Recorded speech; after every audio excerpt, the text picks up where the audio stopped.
Hi, and welcome back to my YouTube channel. A very warm day in Adelaide. I think it's going to get to 35, probably more than that, maybe about 38 degrees today. Today I'm going to share with you something I have shared before, way back when I first started this YouTube channel, when I talked about how I got into photography and some of the cameras I used along the way. And the very first one I really started me off in photography was this little Retina that I'm going to show you in a minute. And so this title today is probably something like The Retina Way. So I'm going to talk a little bit about this book I've got here about the camera, show it to you a little bit. The original video I did is not very sharply focused. I don't know whatever happened to that original one as to what I was filming it on or whether I didn't load it up properly. However, I'm just going to show you close-ups of this little Kodak camera again today and show you how it works. And then I'm going to hook in and show you some photos that I took when I first started out, up in 1970, when I first started using this camera. It's when I got hooked on photography. So this is the little camera. I'll just hold it up here. It's a Kodak Retina.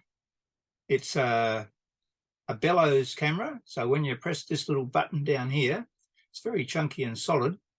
Press this little button down here and it opens up. And you've got a little bellows on the side there. I think you can probably see that bellows on the side there. And then you've got all your controls here. And the controls work either way, actually. So it's a totally manual camera. There's no exposure meter in this. There's no split image rangefinder. There is only your knowledge. There is on, oh, sorry, I'll stand up again. There is on the bottom here a depth of field scale, and you can use that to work out what aperture you should be using to get reasonable sharpness across a certain depth of field using that. And so that's what primarily we used in the old days to get our focus. It was a bit of guesswork. You had to guess the distance. Of course, you could use something like this, which is a little rangefinder, which would sit up on top of the camera like so. There's a split image in that, and you used to be able to read out the distance and set the distance accordingly on here. I just played with it a minute ago. I've used this before, but I've forgotten how to use it. So I can't really demonstrate it to you, but you can still get those. And maybe you could sit it out here on a bracket because that won't fit on that hot shoe there. So you'd have to have another hot shoe bracket out here and set it up out here and use that. But you could still find one of those and use those. So there you go. Takes 35mm film. It's very chunky. It's all metal. It's a little bit pockmarked on the back. You can see some of the rivets and things coming through on the back there. And this is one of the very early models. There are 22 models all up in the book that I'm going to show you in a minute of the Kodak Retina cameras. This is one of the early ones. Now, I've got a film in here at the moment. So to take a shot, I'd have to look at up in here, and I work out that the distance is very close here. So there's a little knob down the bottom here, which slides it in and out. So you might be able to see that. Sliding the whole lens diameter in and out there. Might be able to see that moving. So anyway, I'm this close, so it's, let's have a look. If I come back here, it's about 3 feet. So that's probably about the closest focusing distance I can do. And if I wanted to set it on the aperture, I would need to set that manually. And there's a little lever under here, which if you look, you'll probably see me shifting the aperture. See, I'm shifting the aperture. There's a little lever. Now that works this way. You've got the same lever up here. So you've got another set of settings up the top here. So you can actually see, you can see them actually shifting there as well. So not only that, it shifts up there as well, and you've got a distance setting and whatever. So it's quite useful. Whenever you take a shot on this, you've got to rewind it after the shot or you'll get a double exposure. And then you've got to have this little lever here, just there, see there alongside my finger. That's in the advance. So you're moving forward, but when you want to rewind the film, you've got to move it back to that R position and then start rewinding with this knob here to rewind the film back. So I'm going to take a shot here now, hopefully. Now, I've got to cock the shutter now. I'm just going to waste a shot, but see, there's a little shutter there. I've got to cock that there, put that down. And now for some reason, probably because I haven't wound it on, now it should come down. Nope, maybe not. Maybe we've got to do this over here first. That's right, we've got to, sorry, we cocked the shutter over here. I've forgotten what I'm doing. We cocked the shutter over here, and now it's cocked, and now I should be able to come back here. Whoa. And I'll hold it up here. I'll just look, and you see, you listen for the shutter. Did you hear that? So now we should be able to wind it on again, except that I think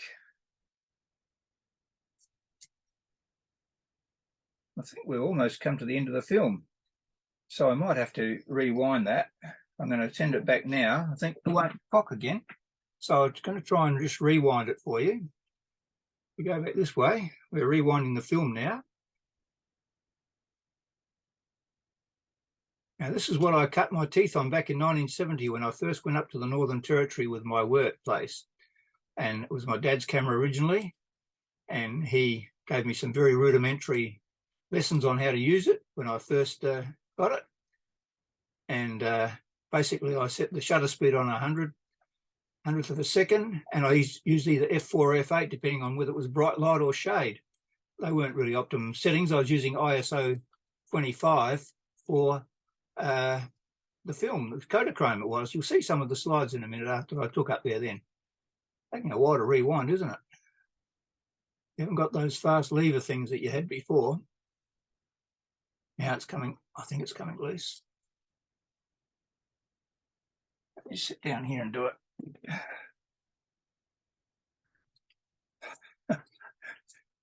You wouldn't want to be using one of these doing a wedding, would you? Now, it's got to the end here now. So what's happening? Let's see what happens when I open it up. There's a little lever here. Little lever there, so we've got to open that there. And then we should be able to open it. There we go. So there's the film in there. And you'll see it's stuck here. I couldn't get it past that last notch, but I'll just pull that out from there. Should be able to get it out. Now I've got it out. Pull that up there, pull that out, and there out comes the film. So now it's all ready. So then I'll just wind this film all the rest of the way into the canister. There you go. So 24 exposures on that. Hopefully they might come out. I've probably had that film in there for about 10 years, so who knows. So there you go. That's the little Kodak Retina. And you can fit a flash to these. And that shuts it up again. And of course, each time you take a shot, you've got to wind. See the little counter up the top there? You've got to wind it on and you set it up to I think to 0 first of all, one shot first of all, and then it winds you all the way through to number 36. In those days, of course, we had 20 shots on a film and 36 on a film, I think, and sometimes you could get 10 on a film. So that's a little camera. So the Retina Way. There you go. This is a little book. You should get hold of this if you're keen on these cameras. I'll just read a little bit from it. The folding retinas. So this is a folding retina, and I've got this one. I think this could be a 1B or a 1A, and I've also got a 3C, which you can put interchangeable lenses on, which is a beautiful precision folding Kodak Retina, and I'll do a review on that one day. And the other one is a more conventional looking camera in a nice leather case. It's one of the ones in the middle here somewhere. Here it says in this here for you, the camera for you, throwing aside some photos. The camera is rarely a mere tool. It would be a pity if photographic techniques were to become a completely standardized process for turning out uniform results all the time. So we have many camera types of different sizes. We use filters and all sorts of gadgets, which employed in various ways and combinations lead to different styles of photography. Strictly speaking, we cannot, of course, talk about the photographic style of a camera as such. Only the man who uses it can develop a style. But this is inevitably the result of a photographer working with a particular tool, and being such a combination, it will emerge as a style of expression. When we consider buying a camera, this is still the same as it was when this was written. Therefore, we ought not only to consider how much we can afford to spend on it, but also which camera suits us best. And the answer should not be a particular make, excuse me, but rather a type. In other words, we have to decide whether to go in for a large, a medium, or a small camera, which it should have a direct or reflex, or whether it should have a direct or reflex focusing finder and what technique it needs. Then look at the different makes and prices of cameras within each group. These little cameras were called miniature cameras back in the day, and they were all the rage for a while. And Mr. Kodak, of course, brought out a wonderful book here called How to Take Good Pictures, and talking a lot about other styles of cameras as well as these little ones here. So there you go. I might just pause the screen here, and then I'll add some more commentary and find some slides for you to look at and make some commentary as we go. Excuse me. On when I first used this up in Darwin and in Alice Springs in the Northern Territory, and I was very much an amateur, didn't know what I was doing, so some of them are exposed okay, some of them are not, a lot of them are out of focus. But you'll get the idea, but it got me hooked on photography, so there you go. So I'm just going to finish this little bit here and add on to this in a minute when I select the photos I'm going to share with you. Okay, so I'll just give you a running commentary as we go, as these things come into view. And there we are, there's my car, Toyota Corona, loaded on the GAN train to go to Alice Springs, and then I was going to drive all the way up to Darwin. So that was in Alice Springs on a wet and rainy day, sitting up on Billy Goat Hill, looking down the main street from Billy Goat Hill in Alice Springs, looking at the local oval down there. These are all taken on the Retina. Now this is going out towards Stanley Chasm, I think, and there's Stanley Chasm. And had a look there. This is from 2 trips, and then this is when my wife and I were first in Alice Springs on the way up. This is in Ricketts Park, I think it was, or something like that. That was Albert Jamajura. These are the famous twin gums that I don't think they exist anymore. That was our house in Darwin, and a little Toyota Corona there, and that was looking out from the balcony on the side into the backyard. And that's a modern version in 2011 of what the house still looked like. Now this is back on the Mary River. That's me. We went. That was before my wife came up. That's myself and my friend Greg Stanford, who you've seen on this channel a few times. And that's at Bachelor Post Office, a scene in one of the local rivers with a friend Les catching fish. This is Darwin Harbour. And this is down at Diana Beach, I think it is. And that's a remora suckerfish that we went out on a boat one day and that was caught. That might have been the boat we were on. And although I don't think it was. So we went on a trip on across Darwin Harbour on that sailing ship you saw before, and these are a few shots we took on the way. We ended up at Mica Beach on the other side of Darwin Harbour, which was a fabulous little spot. And this is just some beachside shots and seaside shots in Fanny Bay in Darwin Harbour. This is down at Rapid Creek, I think it is.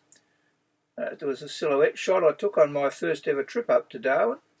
And this is my friend Peter on the lookout there at Lee Point. More Darwin Harbour shots. Now we went on a trip with a football trip to Bathurst Island to play football. This is coming in by the air on a small plane. We were the first mainland, apart from St Mary's, team to go and visit Bathurst Island and play a game of footy. And this is what it looked like back then. If you've seen that film, The Top End Wedding, this is where the Top End Wedding finished up, where they had the wedding. Up here in this area here on Bathurst Island. That's a strait between the two places. Here's some guys playing cards. And that was as we were coming in to land, and we had quite a welcoming committee there. And you'll see when we left we didn't have such a big committee. Now that's the oval. There wasn't much grass on it. And this is the grandstand. And it was a momentous occasion. We were an A-grade team and we played all these young 15-year-olds. And most of them didn't have shoes on. They beat us by about 20 goals. That was having lunch before the game. We were supposedly a top team from the mainland. A couple of the guys having to go on the trampoline. You can see the planes in the background there. Joe Smith presenting a best player trophy to the guy who we played against, and that's our best player receiving thing. Now, Darwin was raided in the Second World War, of course, so there were lots of old wrecks of planes around the place in some of those areas up there. Now, this was the farewell committee taking off. This is coming back in towards Darwin now. That's the Darwin drive-in. That's the oval where I used to play footy down there. And this is one of the, because football was a big thing when I was up there. I was playing footy up there. And this is just one of the local under-15 matches. Most of them not wearing shoes. And this is during our B grade team, I think. They were playing in a premiership team. And that's the Gardens Oval, which is not always used for footy these days up there, I don't think. There's some young lads running out for play on the oval where we used to train. And, yeah, this is back on the Gardens Oval again. So this was finals time.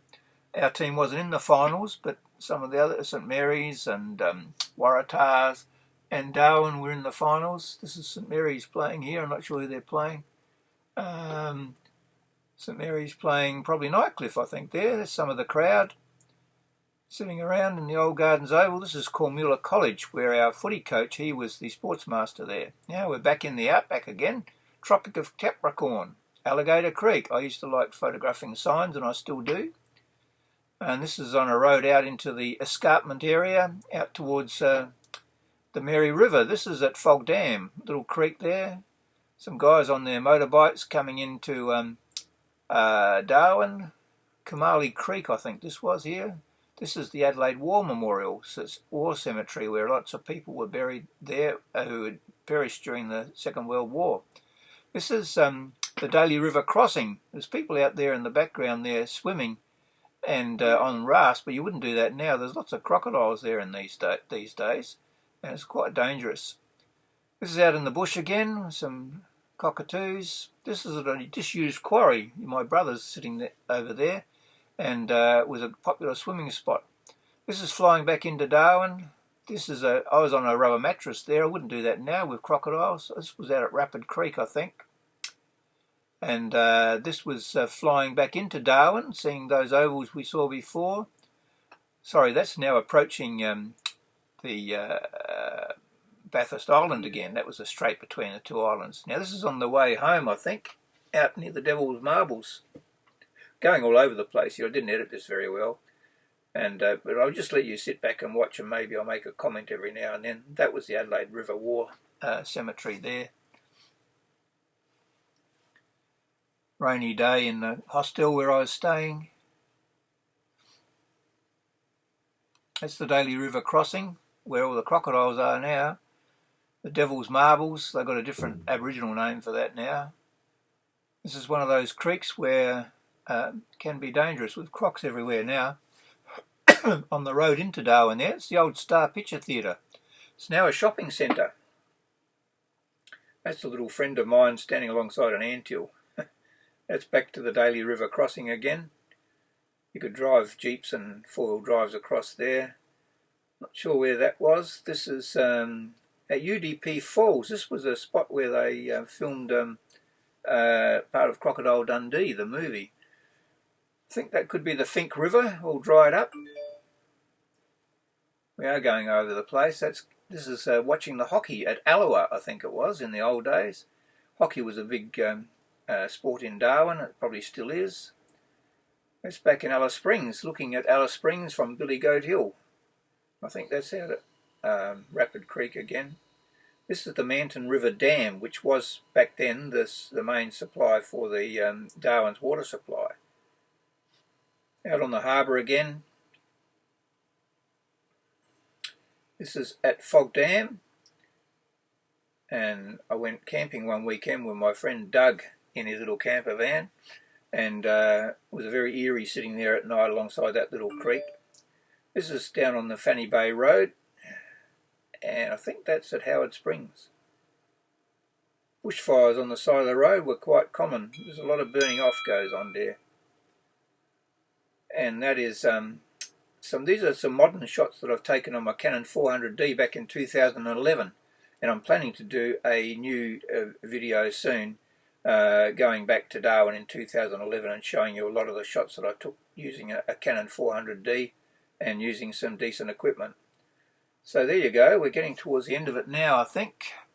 This is, in the old days though, this was Edith Falls, and these was taken on the Retina, and there's a lady here, that lady on the right, Mrs. Hayho, her and her husband were the reasons I think I got into photography and getting serious about it, because they used to show slide nights after church, and I was just marvelled at the range of things they had.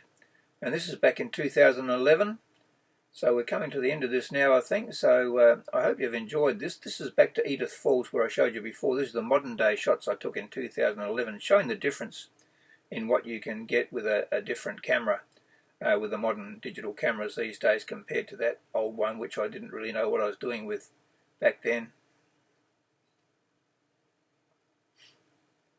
Same area. There are freshwater crocodiles in there that don't bite you. And this was our little cat, first cat we ever had, getting ready to go back home to Adelaide. So I hope you found that interesting, and like if you like, subscribe if you wish. It just goes to show that when you first start in photography, you don't have to be a world beater, but you can grow into knowing what you're doing as you gradually get to know cameras and what photography is all about. So like if you like, subscribe if you wish, and I'll see you next time.